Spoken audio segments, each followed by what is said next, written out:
In this video, we're going to be talking about how to fix your Audiomack download not working. So let's get straight into the video. So there are a couple of proven solutions that you can follow. The first thing you want to do is check your internet connection. Make sure you have internet connection properly, and you can try switching networks or turn airplane mode on and off. You can also restart your router if you're using Wi-Fi. The second thing you want to do is check the server status by going to downdetector.com and search for Audiomack.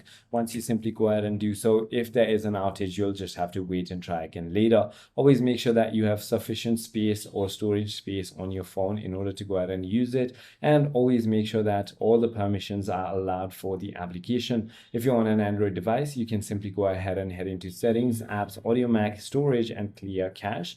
If you have any update pending, simply go ahead and update your application through App Store or Play Store. You can also try restarting your device, or if that doesn't work, simply try uninstalling and reinstalling the application, which should solve your problem. I hope this video clarifies everything for you. If you have further more queries, feel free to comment down below, and I'll see you on the next one.